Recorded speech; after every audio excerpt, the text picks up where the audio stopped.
Jubilee Hills by elections జరుగుతున్నాయి కదా, Jubilee Hills by elections లో ఎవరు గెలిచే అవకాశం ఉంటది, ఏ పార్టీ గెలిచే అవకాశం? ఏ పార్టీ గెలిచే అవకాశాలు ఉన్నాయని చెప్పడం కంటే దేనికి ఏ రకమైన అవకాశం ఉన్నాయో చెప్పగలను. అంటే ఫర్ ఎగ్జాంపుల్ మన బీఆర్ఎస్ తీసుకుంటే మాగంటి మన గోపీనాథ్ గారు చనిపోయారు, వాళ్ళ మిస్సెస్ గారు పోటీ చేస్తున్నారు. సో ఆ సింపతి కొద్దిగా వర్కౌట్ అయ్యే అవకాశం ఎక్కువ ఉంది. అంటే సింపతి కంటే అంటే ఇప్పుడు మాగంటి గోపీనాథ్ ఉన్నప్పుడు ఆయన ప్రజల్లో బాగా తిరిగిండు కాబట్టి ఆయనకు ఒక ఎక్స్పీరియన్స్ ఉంది, అవగాహన ఉంది. కానీ ఈమె ఏంటంటే కొత్త, ఎప్పుడు బయటికి వెళ్ళిన ఆమె కాదు. మరి ఇప్పుడు సింపతి మీదనే వెళ్ళడం ఎంతవరకు కరెక్ట్? అంటే ఆమె సింపతి మీద గెలిచినా కూడా ఎంతవరకు వర్కౌట్ అయింది?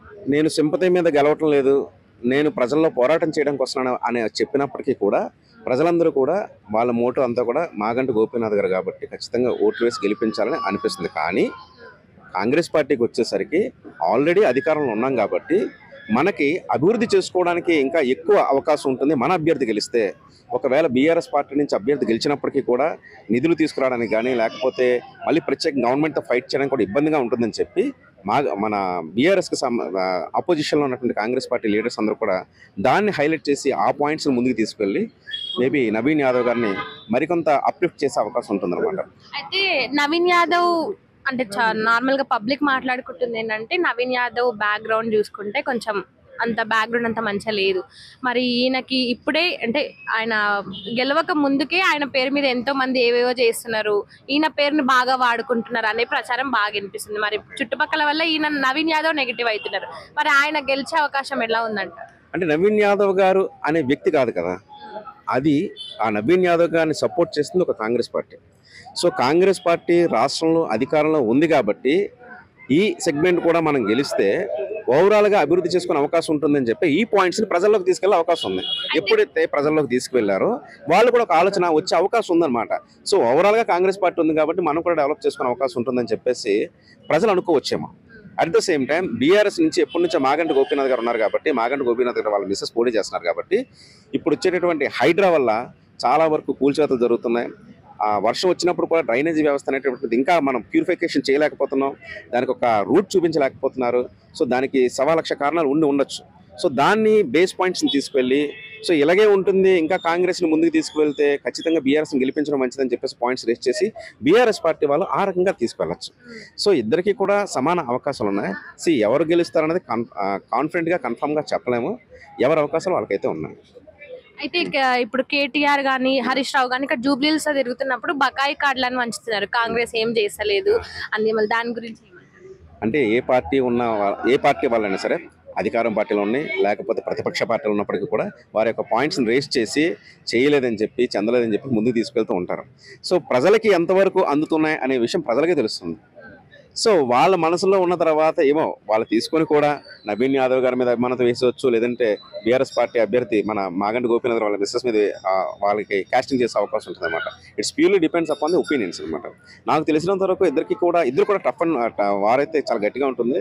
ఎందుకంటే అధికార పార్టీలో కాంగ్రెస్ వాళ్ళు ఉన్నారు, బీఆర్ఎస్ పార్టీకి సింపతి కూడా వర్కౌట్ అయ్యే ఛాన్స్ ఉంది కాబట్టి టఫెస్ట్గానే ఉంటుంది ఇద్దరికి కూడా. ఎవరు గెలుస్తారన్నది మాత్రం గాడ్ విల్ డిసైడ్. అంటే ఇంకొకటి, కాంగ్రెస్ వచ్చి 2 సంవత్సరాలు అవుతుంది, ఇప్పటికే చాలా మందిలో కొంచెం కాంగ్రెస్ మీద నెగిటివిటీ ఉంది. ఇది హైడ్రా వల్ల కానీ ఇప్పుడు ప్రస్తుతానికి వర్షాలు అవుతున్నాయి, ఎప్పుడు లేనంత విధంగా హైదరాబాద్ ఈ విధంగా ఉంది కాబట్టి మరి ఈ నెగిటివిటీ ఈ జూబ్లీహిల్స్ బై ఎలక్షన్స్ పైన ఎఫెక్ట్ అయ్యే అవకాశం ఉంటుందా? ఖచ్చితంగా ఉంటుంది, ఎందుకంటే సీజన్ కూడా మళ్ళీ ఇంకా వర్షాకాలం జరుగుతుంది కాబట్టి. అయితే హైడ్రా అనేది వర్కౌట్ చేస్తున్నారు కానీ నాకు తెలిసినంత వరకు అంటే పేదవాళ్ళు దీనికి బలవుతున్నారేమో అని అనిపిస్తుంది. ఎందుకంటే పెద్ద పెద్ద కాలేజెస్ కానీ పెద్ద పెద్ద ఇన్స్టిట్యూషన్స్ కానీ దాని దగ్గరికి హైడ్రా వెళ్ళడం కష్టంగా ఉందేమో అనిపిస్తుంది. మేబీ చాలా టైం పడుతుందేమో. మన రేవంత్ రెడ్డి గారు ముఖ్యమంత్రిగా తీసుకున్న నిర్ణయం కరెక్ట్ అయినప్పటికీ కూడా ఆయన వరకు అసలు కింద స్థాయిలో ఏం జరుగుతుంది, నియోజకవర్గ స్థాయిలో ఏం జరుగుతుంది, ఆ పాయింట్స్ ఆయన దాకా వెళ్ళటం లేదేమో అని చెప్పేసి నేను అనుకుంటున్నాను. సో యాజ్ ఎర్లీ యాజ్ పాసిబుల్గా వీటిని రెక్టిఫై చేసుకోకపోతే పార్టీకి కొద్ది కష్టకాలం ఏమో నేను అనుకుంటున్నాను. ఈ నవీన్ యాదవ్ ఆల్రెడీ 2 times ఆయన ఓడిపోయిండు. అయితే ఇప్పుడు నవీన్ యాదవ్కి ఎంఐఎం సపోర్ట్ ఇచ్చే అవకాశం ఉంటుంది. అంటే గతంలో ఎంఐఎం పార్టీ నుంచి కూడా ఆయన పోటీ చేసి ఓడిపోయినాడు. మరి ఇప్పుడు ఆయన రీసెంట్గా మాట్లాడినప్పుడు కూడా నాకు రేవంత్ రెడ్డి గాడ్ ఫాదర్ అయితే ఎంఐఎం లీడర్ ఎవరైతే ఉన్నారో ఆయన నాకు గురువు అని చెప్పుకుంటూ వచ్చిండు ఆయన గురించి పాజిటివ్గా. మరి ఆయన ఎంఐఎం ఏమైనా సపోర్ట్ చేసే అవకాశం? సో నాకు తెలిసినంత వరకు ఎంఐఎం కూడా లాస్ట్ ఎలక్షన్స్లో కేసీఆర్ గారికి సపోర్ట్ ఇచ్చారు కాబట్టి న్యూట్రల్గా ఉండి వాళ్ళ పని వాళ్ళు చేస్తారని నేను అనుకుంటున్నాను. ఓపెన్గా సపోర్ట్ ఇవ్వడం మానేసి న్యూట్రల్గా ఉండి వాళ్ళ వ్యక్తిగత అభిమానం ఎవరికైతే ఉందో వాళ్ళ వైపు సపోర్ట్ చేస్తారేమో అని నా ఒపీనియన్ యాక్చువల్గా. సో ఆల్రెడీ 2 times ఓడిపోయిన సింపతి నవీన్ యాదవ్ గారికి ఎలా అయితే వర్కౌట్ అవుతుందో, ఆల్రెడీ నియోజకవర్గంలో పలుకుబడి ఉండి నియోజకవర్గంలో తిరిగి మాగంటి గోపీనాథ్ గారి మిస్సెస్ కూడా అంతే సింపతి వర్కౌట్ అవుతుందేమో నేను అనుకుంటున్నాను. సో అందుకే చెప్పలేకపోతున్నాం అని చెప్పేసి చెప్పొచ్చు. సో మీ ఒపీనియన్ ఎవరు గెలిస్తే బాగుంటుందని అనుకుంటున్నారు? అది నేను చెప్పలేనండి. ఒక నియోజకవర్గంలో ఒక వ్యక్తి గెలిచిన తర్వాత ఏదైనా సరే అభివృద్ధి ఫలాలు లేదంటే మనకు వచ్చేటటువంటి అమౌంట్, ఆ క్యాపిటలైజేషన్ అంతా కూడా గవర్నమెంట్ ఏదైతే ఉందో ఎవరు గెలిచినప్పటికీ కూడా సపోర్ట్ చేసి వెళ్తే ఓవరాల్గా డెవలప్ అవుతుందని చెప్పేసి నా opinion. At the same time ఏం చేసినా సరే మన హైదరాబాద్ డెవలప్ అయితే చాలు. Thank you. చేస్తున్నాయి కదా, ఎవరు గెలిచే అవకాశం? అంటే చాలా మంది ఎట్లా అంటే చాలా మంది ఇట్లా నవీన్ కూడా అంటే అతనికి కూడా చాలా ఫాలోయింగ్ ఉంది. అంటే ప్రతిసారి అంటే ప్రతి ఎలక్షన్స్ అప్పుడు కానీ ప్రతి ఒక్కప్పుడు చాలా అతను కూడా చాలా చేస్తున్నాడు. బట్ అందులో వాళ్ళ వైఫ్ ఉంది కదా బీఆర్ఎస్ అంటే చనిపోయాడు కదా, ఆ వాళ్ళకు కూడా ఎట్లా అంటే ఆల్రెడీ అతను ఎమ్మెల్యే కాబట్టి అంటే చాలా మంది ఎలా ఉంటుంది అంటే చనిపోతే అంటే వాళ్ళ వైఫ్కి ఇవ్వాలని చాలా మంది చేస్తారు అన్నట్టు. ఇప్పుడు వాళ్ళ వైఫ్ కే ఇచ్చారు కదా ఆమె బిఆర్ఎస్ పార్టీ నుంచి. ఎస్, అంటే ఆమె సింపతితో గెలిచే అవకాశం ఉంటుందా, లేకపోతే బిఆర్ఎస్ పార్టీ నుంచి గెలిచే అవకాశం? అంటే చాలా మంది అయితే పార్టీని చూస్తారు. చాలా మంది ఫస్ట్ ఎట్లా ఇప్పుడు మనకు బీఆర్ఎస్ అయినా కాంగ్రెస్ అయినా ఫస్ట్ ఆఫ్ ఆల్ ఏదైతే పార్టీ అధికారంలో ఉంది అంటే ఏ పార్టీకి అయితే మనకు అంటే ఓట్లు వేస్తే ఏ పార్టీ అయితే అధికారంలో ఉంటే ఆ పార్టీ వల్ల మనకు పనులనే వస్తాయి. ప్రతి ఒక్కటి అన్న కాలేజ్ కానీ స్కూల్ ఏది కట్టాలన్నా. బట్ చాలా మంది ఎట్లా అంటే అధికారం ఉన్న పార్టీకి చాలా మంది ఓట్లు వేస్తారు అనుకుంటున్నారు. కానీ అధికారంలో ఉన్న పార్టీ వచ్చి 2 సంవత్సరాలు అవుతుంది, ఇక్కడ ఏం అభివృద్ధి జరపలేదు, అసలు ఏం జరగలేదు. ఇప్పటికే చాలా మందిలో అంటే గవర్నమెంట్ కి నెగిటివిటీ వస్తుంది. మరి ఆ నెగిటివిటీ ఇప్పుడు జూబ్లీహిల్స్ బై ఎలక్షన్స్ పైన ఎఫెక్ట్ అయ్యే అవకాశం ఉంటుంది అంటే మీరు ఏమనుకుంటున్నారు? ప్రతి అంటే నాకు కూడా అంటే జస్ట్ అంతం కేసీఆర్ అయితే చాలా చేశాడు. అంటే ప్రతి ఒక్కరు అంటే మన హైదరాబాద్ చాలా డెవలప్ చేశాడు. చాలా ఐటీ ఆఫీసులో ప్రతి ఒక్కటి తీసుకొచ్చాడు కేటీఆర్. బట్ ఇప్పుడు అంటే మన రేవంత్ రెడ్డి వచ్చిన కానీ చూడండి జస్ట్ అంటే వాళ్ళు ఒక 6 పథకాలు అని పెట్టారు. కానీ చాలా మందికి ఎట్లా బస్సు ఒకటి ఫ్రీ ఇచ్చారు లేడీస్కు.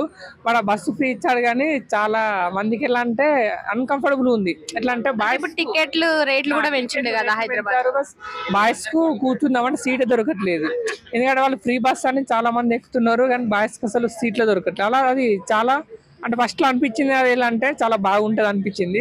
తర్వాత తెలుస్తుంది అంటే ఇలాంటి సిచ్యువేషన్ జరుగుతుంది అన్నట్టు. అలా మరి జాబ్స్ విషయంలో కూడా రేవంత్ రెడ్డి ప్రభుత్వం ఏ విధంగా ఉంటుంది అంటే నార్మల్ గా మీరు యూత్ కదా, మీరు జాబ్స్ విషయంలో ఎట్లాంటివి ఫేస్ చేస్తున్నారు?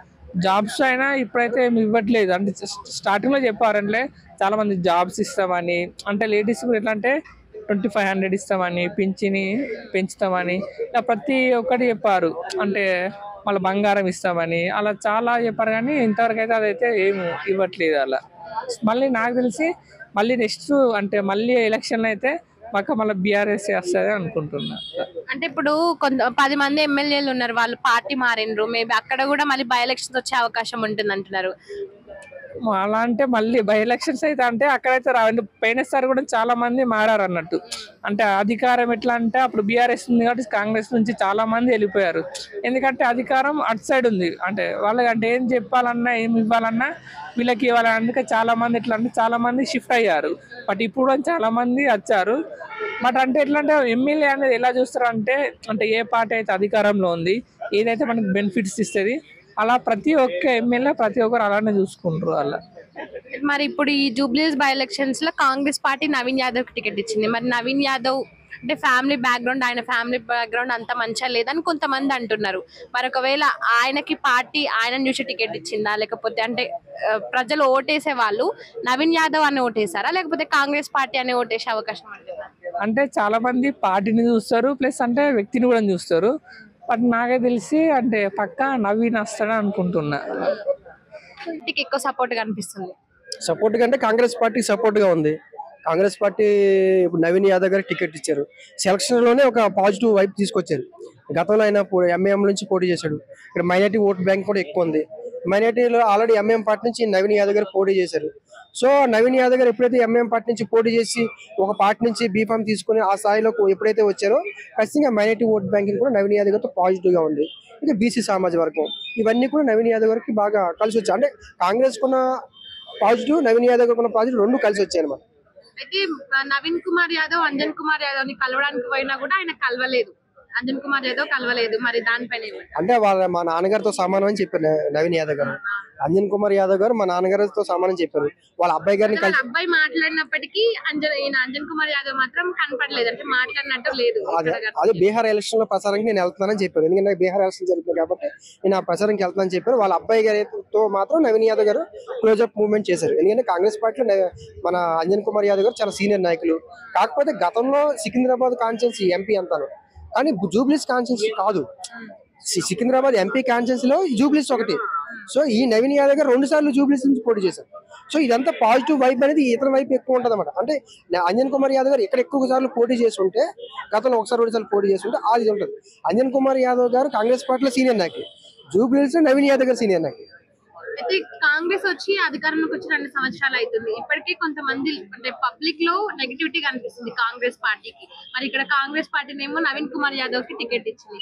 మరి ఆ ఎఫెక్ట్ నవీన్ యాదవ్ పైన ఏమైనా కనిపిస్తుంది అంటే నెగిటివిటీ? నవీన్ యాదవ్ గారు కాకుండా ఇంకెవరికి ఇచ్చినా టఫ్ అయిపోతుంది. నవీన్ యాదవ్ గారికి ఇచ్చారు కాబట్టి కాంగ్రెస్ పార్టీ ఇంత పీస్ఫుల్ గా నడుస్తుంది. ఇంకా ఆయన కాకుండా ఇంకొకరికి ఇచ్చుంటే ఇంకోటి ఇంకా పెద్ద టఫ్ అయిపోయే అవకాశం ఉంటుంది. సో ఏదైతే మనకి ఫ్రీ బస్ అంశం ఒక కాంట్రవర్సీ అవుతుంది, హైడ్రా విషయం, ఈ 2 అంశాలు ఉన్నాయి. కాకపోతే ఈయన ఏంటంటే గెలిస్తే మాకు ఇండివిజువల్ గా చేస్తారు, లేకపోతే ఈయన మీద భరోసా ఉంది, నమ్మకం ఉంది. పబ్లిక్ కూడా చాలా మంది చెప్తారంటే ఆయన ఏమీ లేనప్పుడే చేశారు. సో ఆయనకి అధికారం ఇచ్చేట్లయితే మాత్రం ఆయన మంచిగా చేస్తారని నమ్మకం ఉంది. ఏవైతే ఇష్యూస్ ఉన్నాయో ఆ ఇష్యూస్ ఆల్రెడీ కాంగ్రెస్ పార్టీ నుంచి శాంక్షన్ చేసేసారు. ఏవైతే ఈ జూబ్లీస్ కాన్స్టిట్యున్సీ లో గతం నుంచి పెండింగ్ ఉన్న అంశాలు ఏవైతే ఉన్నాయో వాటిని కూడా కాంగ్రెస్ పార్టీ శాంక్షన్ చేసేసింది అమౌంట్, ఎలక్షన్స్ కూడా రాకముందు. సో వాటిని అన్నింటినీ కూడా పూర్తి చేస్తామని చెప్పి భరోసా ఇచ్చారు. సో ఆ హైడ్రా అంశం, ఈ అంశాలు ఇవన్నీ కూడా డిగ్రేడ్ అయ్యే అవకాశం ఉంటుంది. అయితే ఈ కేటీఆర్ గానీ హరీష్ రావు గానీ ఇప్పుడు జూబ్లీస్ జరిగినప్పుడు బకాయి కార్డులని పంచుతున్నారు. దానిపైన ఏమంటారు? అంటే ఏం కాంగ్రెస్ ప్రభుత్వం ఏం చేయలేదు, ఏం చేసిందని మీరు అడగండి, ఓటు కోసం వచ్చినప్పుడు ఈ విషయం అడగండి అంటూ మాట్లాడారు. మళ్ళీ దానిపైన వాళ్ళ ప్రయత్నం వాళ్ళు చేస్తారు. నవీన్ యాదవ్ గారికి ఓటు వేయమని చెప్పి బీఆర్ఎస్ ప్రచారం చేయరు కదా. సో వాళ్ళ ప్రయత్నం అనేది వాళ్ళు చేస్తారు, వీళ్ళ ప్రయత్నం వీళ్ళు చేస్తారు. ఇక్కడ ఇండివిజువల్ ఇమేజ్ కాంగ్రెస్ అధికారంలో ఉంది, అధికారంలో ఉన్న పార్టీకి మేము ఓటేసి గెలిపిస్తే రేపు మాకు అభివృద్ధి చేస్తారని ఫీల్ అవుతారు. అపోజిషన్ పార్టీ ఉన్న వాళ్ళకి గెలిపిస్తే రేపు మాకు ఫండింగ్స్ రావు అని ఫీల్ అవుతారు. ఓటర్స్ ఫీలింగ్ అనేది ఇంపార్టెంట్ కదా. పబ్లిక్ ఓటర్స్ ఆ రకంగా ఫీల్ అవుతారు. ఫండింగ్ అనేది అధికార పార్టీలో ఉన్న వాళ్ళకి గెలిపిస్తే మాకు ఫండింగ్ ఈజీగా వస్తుంది అన్న ఫీలింగ్ కూడా ఉంటుంది.